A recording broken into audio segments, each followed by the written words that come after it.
3 հատ նարնջից պատրաստում ենք 6 լիտր անմահական հյութ։ Ապեսլիսները։ Նարինջները լավ լվանում ենք ու ուղարկում ենք սառցարան 2 ժամով։ 2 ժամն անցավ, հանում ենք սառցարանից ու կտրտում ենք։ Ու աղում ենք մսաղացով։ Վրան լցնում ենք եռացրած, սառացրած ջուր ու ուղարկում ենք 2 ժամով սառնարան։ 2 ժամ թողնում ենք մնա սառնարանում ու քամում ենք։ Ավելացնում ենք 500 գրամ շաքարավազ, 20 գրամ լիմոնի աղ։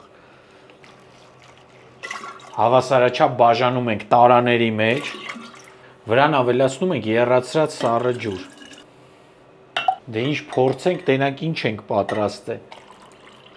Հրաշք է, ամառը, որ մենակով կարելի է մի հատը խմել։ Բաժանորդագրվեք, ինձ մոտ հեշտ ու արագ բաղադրատոմսեր են։